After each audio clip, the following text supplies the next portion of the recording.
Naaman the leper. Hello and welcome to the Bible Inspiration Hub channel, where we bring the Word to life, one verse at a time. Today we are going to look at the powerful story of Naaman, a man who was the head of his army and very successful, but had leprosy, which was an incurable skin disease during that time. The story shows how he was healed after he learned to let go of his pride, unbelief, and disobedience, and followed the instructions he was given from God, even though he deemed it foolish. The story of Naaman the leper is found in the Old Testament, specifically in the book of 2 Kings chapter 5. Let's examine the passage from the NKJ version and then delve into its message and lessons. 2 Kings 5, verses 1 to 14 says, Now Naaman, commander of the army of the king of Syria, was a great and honorable man in the eyes of his master, because by him the Lord had given victory to Syria. He was also a mighty man of valor, but a leper.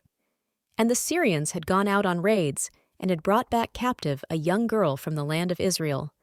She waited on Naaman's wife. Then she said to her mistress, If only my master were with the prophet who is in Samaria, for he would heal him of his leprosy. And Naaman went in and told his master, saying, Thus and thus said the girl who is from the land of Israel. Then the king of Syria said, Go now, and I will send a letter to the king of Israel. So he departed, and took with him 10 talents of silver, 6,000 shekels of gold, and 10 changes of clothing. Then he brought the letter to the king of Israel, which said, Now be advised, when this letter comes to you, that I have sent Naaman my servant to you, that you may heal him of his leprosy. And it happened, when the king of Israel read the letter, that he tore his clothes and said, Am I God, to kill and make alive, that this man sends a man to me to heal him of his leprosy? Therefore please consider, and see how he seeks a quarrel with me. So it was, when Elisha the man of God heard that the king of Israel had torn his clothes, that he sent to the king, saying, Why have you torn your clothes? Please let him come to me, and he shall know that there is a prophet in Israel. Then Naaman went with his horses and chariot, and he stood at the door of Elisha's house.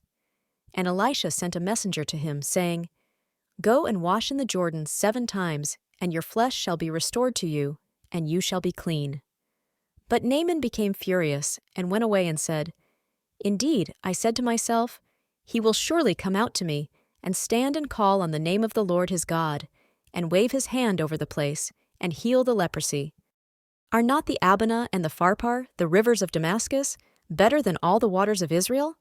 Could I not wash in them and be clean? So he turned and went away in a rage.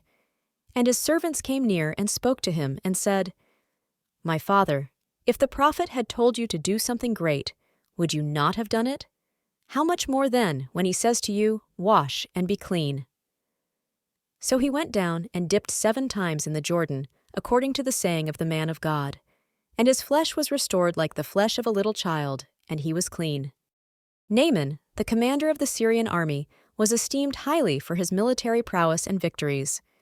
However, he suffered from leprosy, a condition considered incurable in ancient times and associated with social stigma and isolation. In a surprising turn of events, a young Israelite servant girl, captured during a raid, suggested to Naaman's wife that Naaman should seek healing from the prophet in Samaria named Elisha. Let's look at the message and the lessons. God's healing knows no boundaries. Despite being a foreigner and a commander of an enemy army, Naaman's healing demonstrates God's willingness to extend his grace and mercy beyond ethnic and national boundaries. The fact that God used a young Israelite servant girl to initiate Naaman's journey towards healing highlights his sovereignty and compassion. The power of humility and obedience. Naaman's initial reaction to Elisha's instructions reveals his pride and skepticism. He expected a grand gesture or ritual for his healing, but Elisha's command was simple: Go and wash in the Jordan 7 times. Naaman's pride almost prevented him from receiving his healing, but it was through humility and obedience that he found restoration. This emphasizes the importance of humility and obedience in receiving God's blessings and healing. God's methods are often unconventional. Naaman expected a miraculous display or ritualistic act for his healing, but God's method was straightforward and humble. Sometimes, God's ways may seem unconventional or contrary to human expectations, but they are always purposeful and effective. 1 Corinthians 1, verse 27 says, "But God has chosen the foolish things of the world to put to shame the wise, and God has chosen the weak things of the world to put to shame the things which are mighty." So God often uses unconventional or seemingly insignificant things to accomplish his purposes and go against the wisdom of the world. Naaman's healing through the simple act of washing in the Jordan River underscores God's sovereignty and wisdom in his methods. Faith and trust in God's word. Naaman's ultimate healing came when he chose to trust in the word of the prophet and act in faith. Despite his initial doubts and frustrations, Naaman's servants encouraged him to trust in Elisha's instruction, leading to his complete healing. This highlights the importance of faith and trust in God's word, even when it challenges our understanding or expectations. The Bible tells us in Proverbs 3, verse 5, to trust in the Lord with all our hearts and do not lean on our own understanding. We should not rely on our minds or intellect, but put our complete trust in God and His Word. Restoration and transformation. Naaman's healing was not just physical, but also symbolic of a deeper transformation. His flesh was restored like that of a little child, signifying not only the eradication of his leprosy, but also the renewal of his life and identity. This serves as a powerful reminder of God's ability to bring about complete restoration and transformation in our lives, both physically and spiritually. When God heals us, when He restores us, we are completely restored. We are truly made whole.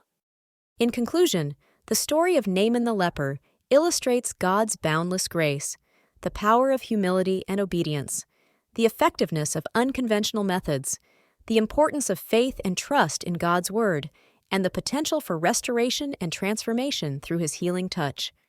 It encourages believers to approach God with humility, faith, and obedience, trusting in His wisdom and His sovereignty to bring about healing and renewal in our lives.